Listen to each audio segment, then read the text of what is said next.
ನಮಸ್ಕಾರ. ಇವತ್ತು ಮಾವಿನ ಹಣ್ಣಿನ ಸಾರು ಮಾಡುವುದನ್ನು ತೋರಿಸ್ತಾ ಇದ್ದೀನಿ. ಇದು ಈ ಥರ ಮಾವಿನ ತೊಗೋಬೇಕು. ಇದು ಏನು ಅಂತಂದರೆ ಇದನ್ನು ತೊಟ್ಟತ್ರ ತೆಗೆದು ಮತ್ತು ಈ ಥರ ಸಿಪ್ಪೆ ಸುಳಿಬೇಕಾಗತ್ತೆ. ಸುಳಿದ್ಬಿಟ್ಟು ಇಟ್ಕೊಂಡಿದ್ದೀನಿ. ಇಲ್ಲೊಂದು 10 ಮಾವಿನ ಹಣ್ಣನ್ನ ಇಟ್ಕೊಂಡಿದ್ದೀನಿ. ಇದು ಒಂದು ಸ್ವಲ್ಪ ನಾರು ಮತ್ತು ಹುಳಿಯಾಗೂ ಇರುತ್ತೆ. ಇದನ್ನೇ ಜಾಸ್ತಿ ಸಾರಿಗೆ ಉಪಯೋಗಿಸ್ತಾರೆ. ಸಿಹಿ ಅಷ್ಟು ಸ್ವಲ್ಪ ಕಡಿಮೆ ಇರುತ್ತೆ. ಬಟ್ ಆಮೇಲೆ ನಾವು ಬೆಲ್ಲನ ಹಾಕ್ಕೊಳ್ತಾ ಇದ್ದೀವಿ. ಇದಕ್ಕೆ ಮಸಾಲೆ ಹಾಕ್ಕೊಳ್ಳೋದಕ್ಕೆ ಇಲ್ಲಿ 2 ಸ್ಪೂನ್ ಧನಿಯಾ, 1 ಸ್ಪೂನ್ ಜೀರಿಗೆ ಮತ್ತು 1 ಸ್ಪೂನು ಉದ್ದಿನ ಬೇಳೆ, ಒಂದು 5 ಬ್ಯಾಡಗಿ ಮೆಣಸಿನ್ಕಾಯಿ, 1 ಸ್ಪೂನು ಸಾಸಿವೆ, ಅರ್ಧ ಸ್ಪೂನ್ ಜೀರಿಗೆ, ಅರ್ಧ ಸ್ಪೂನ್ ಮೆಣಸು ಇಟ್ಕೊಂಡಿದ್ದೀನಿ. ಇದನ್ನೆಲ್ಲ ಹುರ್ಕೋಬೇಕಾಗತ್ತೆ. ಹುರಿದಾದ್ಮೇಲೆ ಕೊಬ್ಬರಿನೂ ಕೂಡ 1 ಕಪ್ಪು ಹುರ್ಕೋಬೇಕಾಗತ್ತೆ. ಇದಿಷ್ಟು ಮಸಾಲೆಗೆ ಬೇಕಾಗಿರುವಂತಹ ಸಾಮಾನುಗಳು. ಮತ್ತು ಆಮೇಲೆ ಒಗ್ಗರಣೆ ಹಾಕೋದಕ್ಕೆ ನಿಮಗೆ ಅಭ್ಯಾಸ ಇದ್ದರೆ ಕೋಕೋನಟ್ ಆಯಿಲ್, ಕೊಬ್ಬರಿ ಎಣ್ಣೆ ಉಪಯೋಗಿಸ್ಬೋದು. ಇಲ್ಲದೇ ಬೇರೆ ಎಣ್ಣೆನಾದ್ರು ತೊಗೋಬೋದು. ಇಲ್ಲಿ 2 ಟೇಬಲ್ ಸ್ಪೂನು ಕೊಬ್ಬರಿ ಎಣ್ಣೆ ತೊಗೊಂಡಿದ್ದೀನಿ. ಸಾಸಿವೆ, ಜೀರಿಗೆ, ಅರಿಶಿನ, ಇಂಗು, ಒಗ್ಗರಣೆಗೆ ಬೇಕಾಗಿರುವಂತಹ ಮೆಣಸಿನ್ಕಾಯಿ ಮತ್ತು ಕರಿ ಲೀವ್ಸು, ಕರಿಬೇವಿನ ಸೊಪ್ಪು ತೊಗೊಂಡಿದ್ದೀನಿ. ಮತ್ತು ಇಲ್ಲಿ 2 ಸ್ಪೂನ್ ಬೆಲ್ಲ, ಉಪ್ಪು ಇದನ್ನು ಕೂಡ ತೊಗೊಂಡಿದ್ದೀನಿ. ಒಂದು ಪಾತ್ರೆಯಲ್ಲಿ 2 ಲೋಟ ನೀರು ಹಾಕಿ ನೋಡಿ. ಈಗ ಮಾವಿನ ಹಿಟ್ಟು ಇದರಲ್ಲಿ ಹಾಕಿದ್ದೀನಿ. ಸ್ವಲ್ಪ ಕೈಯಲ್ಲಿ ಈ ಥರ ಪ್ರೆಸ್ ಮಾಡಿ, ಯಾಕೆಂದರೆ ರಸ ಎಲ್ಲ ನಾವು ಹಾಕಿದ್ಮೇಲೆ ಚೆನ್ನಾಗಿ ಅದು ಇಟ್ಕೊಳ್ಳುತ್ತೆ. ಹಾಗಾಗಿ ಸ್ವಲ್ಪ ಈ ಥರ ಪ್ರೆಸ್ ಮಾಡಿ ಇದನ್ನು 10 ನಿಮಿಷ ಬೇಯಕ್ಕೆ ಇಟ್ಬಿಡಬೇಕು. ಇದನ್ನು ಮುಚ್ಚಿಬಿಡಿ. ಅಷ್ಟೊತ್ತಿಗೆ ಇದು ಬೇಯ್ತಾ ಇರುತ್ತೆ. ನೋಡಿ, ಸ್ವಲ್ಪ ಹೀಗೆ ಪ್ರೆಸ್ ಮಾಡಿಬಿಡಿ. ಅಷ್ಟೊತ್ತಿಗೆ ಮಸಾಲಾನ ನಾವು ರೆಡಿ ಮಾಡ್ಕೊಳ್ಳೋಣ. ಸಣ್ಣ ಬಾಣಲಿ ತೊಗೊಂಡಿದ್ದೀನಿ. ಅದಕ್ಕೆ 1 ಚಮಚದಷ್ಟು ಎಣ್ಣೆ ಹಾಕಿ ಅದಕ್ಕೆ ನಾನು ತಿಳಿಸಿರುವಂತಹ ಮಸಾಲಾನ ಇದನ್ನು ಹಾಕಿ ಫ್ರೈ ಮಾಡ್ಕೊತಾ ಇದ್ದೀನಿ. ಸ್ವಲ್ಪ ಕೆಂಪು ಬರೋವರೆಗೂ ಇದನ್ನು ಈ ರೀತಿ ಫ್ರೈ ಮಾಡ್ಕೊಳ್ಳಿ.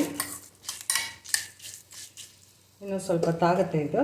ಇದನ್ನು ಸ್ವಲ್ಪ ಚೆನ್ನಾಗಿ ಫ್ರೈ ಮಾಡಿಕೊಂಡು ಸ್ವಲ್ಪ ಉದ್ದಿನಬೇಳೆ ಎಲ್ಲ ಕೆಂಪಗೆ ಬಂದಿದೆ ಅಂದಮೇಲೆ ಆವಾಗ ನೀವು ಕೊಬ್ಬರಿನ ಹಾಕಿ ಅದನ್ನು ಕೂಡ ಫ್ರೈ ಮಾಡ್ಕೊಳ್ಳಿ. ಈಗ ಚೆನ್ನಾಗಿ ಫ್ರೈ ಆಗಿದೆ. ಇದನ್ನು ಗ್ರೈಂಡ್ ಮಾಡ್ಕೋಬೇಕಾಗತ್ತೆ. ನೋಡಿ, ಈಗ ಸ್ವಲ್ಪ ಚೆನ್ನಾಗಿ ಮುಕ್ಕಾಲು ಬೆಂದಿದೆ. ಆಗಿದೆ ಅಂದಾಗ ಮೊದಲೇ ತಿಳಿಸಿದ ಹಾಗೆ ಬೆಲ್ಲ ಮತ್ತು ಉಪ್ಪು ಹಾಕಿದ್ದೀನಿ. ತೋರಿಸಿರುವಂತಹ ಮಸಾಲಾನ ಗ್ರೈಂಡ್ ಮಾಡಿಕೊಂಡು ಅದನ್ನು ಕೂಡ ರೆಡಿ ಇಟ್ಕೊಂಡಿದ್ದೀನಿ. ಅದನ್ನು ಹಾಕ್ಬಿಟ್ಟು ಚೆನ್ನಾಗಿ ಮರಳಬೇಕು. ಇದಕ್ಕೆ ಸ್ವಲ್ಪ ನೀರು ಹಾಕ್ಕೊಳ್ಳಿ. ಸೊ ಆಮೇಲೆ ಸ್ವಲ್ಪ ಗಟ್ಟಿ ಬರುತ್ತೆ. ತುಂಬ ಗಟ್ಟಿ ತಿನ್ನೋದಿಲ್ಲ. ಇದು ರಸವಾಗಿ ಚೆನ್ನಾಗಿರುತ್ತೆ. ನೋಡಿ, ಇದು ಕುದಿ ಬರಬೇಕು. ನೋಡೋಕ್ಕೆ ಎಷ್ಟು ಚೆನ್ನಾಗಿದೆ, ರುಚಿನೂ ಕೂಡ ಅಷ್ಟೇ ಚೆನ್ನಾಗಿರುತ್ತೆ. ಇದು ಕುದಿ ಬರೋವಾಗ ನಾನು ಹಾಗೆ ಒಗ್ಗರಣೆ ಹಾಕ್ತೀನಿ. ಸ್ವಲ್ಪ ಕುದಿ ಬರಬೇಕಿದು. ಹೀಗೆ ನೋಡಿ, ತೆಳುವಾಗಿ ಚೆನ್ನಾಗಿರಬೇಕು. ತುಂಬ ಬ್ಯಾಡಗಿ ಮೆಣಸಿನ್ಕಾಯಿಯೂ ಹಾಕಬೇಡಿ. ಇದು ಸ್ವಲ್ಪ ಹಳದಿಗೆ ಈ ಥರನೇ ಇರಬೇಕು. ಎಷ್ಟು ಚೆನ್ನಾಗಿ ಕಾಣ್ತಾ ಇದೆ. ಇದಕ್ಕೆ ಒಗ್ಗರಣೆ ಕೊಡ್ತೀನಿ. ಈಗ ಸಣ್ಣ ಬಾಣಲಿ ಕಾಯಕ್ಕಿಟ್ಟಿದ್ದೀನಿ. ಇದಕ್ಕೆ 2 ಟೇಬಲ್ ಸ್ಪೂನು ನಿಮಗೆ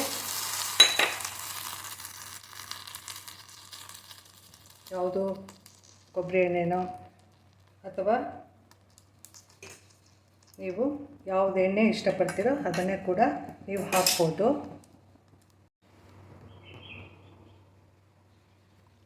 ಕಾಯ್ತಾ ಇದೆ. ಇದಕ್ಕೆ ನೀವು ಸ್ವಲ್ಪ ಸಾಸಿವೆ ಒಗ್ಗರಣೆ ಕೊಡಿ. ಸ್ವಲ್ಪ ಕಾಯ್ತಾ ಇದೆ.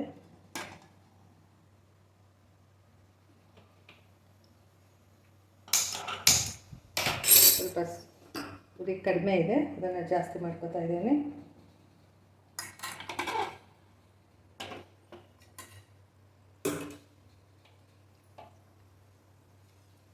ಸಾಸಿವೆ ಸ್ವಲ್ಪ ಸಿಡಿದ ನಂತರ ಸ್ವಲ್ಪ ಜೀರಿಗೆ ಹಾಕಿ. ಜೀರಿಗೆ ಹಾಕಿದ್ಮೇಲೆ ಇದಕ್ಕೆ ಸ್ವಲ್ಪ ಜಾಸ್ತಿ ಅರಿಶಿನ ಹಾಕಿ.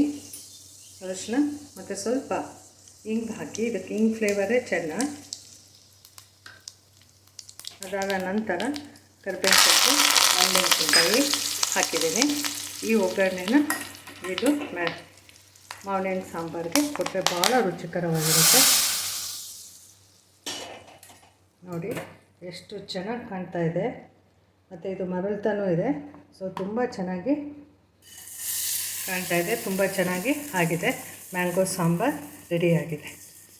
ಭಾಳ ರುಚಿಯಾಗಿರುತ್ತೆ, ಅನ್ನಕ್ಕೆ ತುಂಬ ಚೆನ್ನಾಗಿರುತ್ತೆ.